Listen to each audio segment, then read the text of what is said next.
Hey YouTubers, Raven here. Today we'll be talking about Legend of Korra, episode 2 from book 4. It was pretty good. It was titled Alone, or Korra Alone, or I think it was just Alone.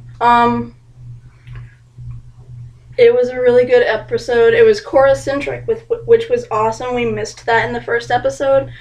It is titled Legend of Korra, and we had hardly any Korra last episode. But this episode was awesome in the fact that it allowed us to see how she ended up in the earthbending ring. So we got to see that, and that she's being haunted by her avatar state. It's probably just like a spirit, like the spirits that she's dealing with now. Maybe it is Rava because she's looking for Rava's spirit. She doesn't have the ability to go into the avatar state right now. She's kind of scared of that, and it's just aggravating for her. I'm guessing she doesn't feel like herself, which is why she is not home with Tenzin and Mako and Asami, because Owen's off. He is off gallivanting the Earth Kingdom with Vera. Got her name this time.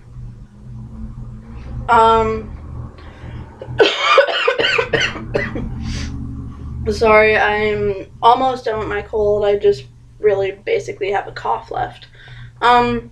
So we have Korra, and we get to see her getting better.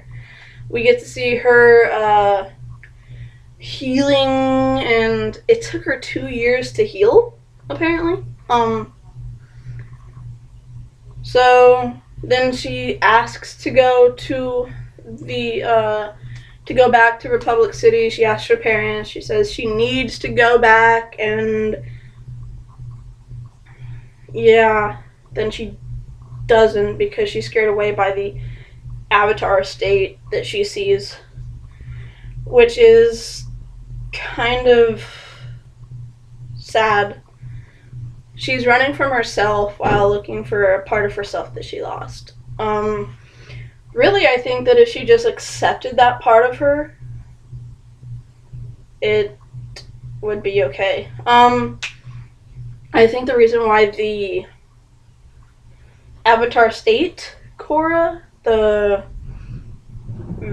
vision spirit Korra person, I think that she's attacking the real Korra because she's confused. That's the part of Korra that's still lost, that's hasn't dealt with what happened to her at the end of book 3, the torture and almost dying. So I think Korra has to deal with that before she's able to fully be herself again. That she has to just deal with what happened to her. She has to be okay with it, or not really okay, but she has to come to terms with it, which I think is going to be fairly hard for her to do. And so, yeah, I liked the fact that she went through, that she wasn't just in the Earth Kingdom. She did go to the Fire Nation because they had the volcano and everything. That long trip of her discovering herself was really kind of cool. Didn't really culminate in anything, except for her being kind of like stuck in the Earth Kingdom when she was just like, okay, I'm gonna face this thing, I'm gonna face that girl, and I'm gonna get it out of the way. She lost the fight, as we found out at the end of episode 1, and as we saw again in this episode, she lost the earthbending fight in the arena. So she didn't see that it was, because every time she gets into a fight, whatever, she always sees a here. But this time she didn't see Zahir, even though she was fighting against someone. And it was a real battle. She only saw herself, which I think is kind of telling. She's fighting herself right now, emotionally and spiritually. And one of them is going to win out. It looks like the spirit version doesn't really want to win out right away because she left Korra on the ground. But in the swamp, which I think is really cool. They went back to the swamp from Aang's run in The Last Airbender. We got to see him go there, and he saw a vision of who was supposed to train him in the earthbending ways, and it was Toph. And so basically we've gone full circle. She followed the dog, which ended up being a spirit, that she'd met earlier in the episode. And she followed the dog to the forest, to the swamp. And it's come full circle, like I said. Because we had Aang there, and now we have Korra there. And Aang went there and discovered who was going to be his Earth teacher. Korra's there, and she finds Toph. We get Toph back! Oh my gosh, I was so excited. Oh, I was so excited. As soon as she saw the swamp, I was like, is Toph going to show up? Is Toph going to show up? And then when they were fighting in the swamp, I was like, it's only going to be the last few seconds of the show. Which was I was kind of right.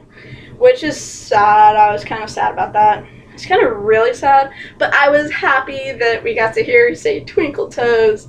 She's calling Korra Twinkle Toes because Aang's spirit is still in Korra. Because, well, not yet, I guess. But I've heard rumors that she's going to be able to reconnect with... Has she reconnected? I think she did. She reconnected with the past lives, I think. Or I'm getting ahead of myself. So we get that, and so I'm excited. Korra is called Twinkle Toes, and yes! I was so happy when she called her Twinkle Toes. I was like, oh yeah, oh yeah, oh yeah, oh yeah, Yeah, I was having a little party. So yeah, that was the ending of the episode. We got to see Twinkle Toes.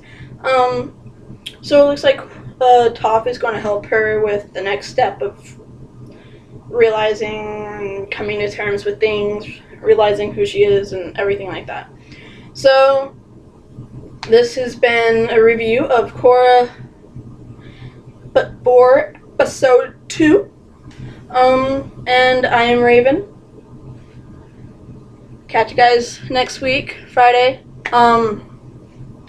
Please make sure, forgot to say this before, but if you like Doctor Who, I do Doctor Who's on Mondays.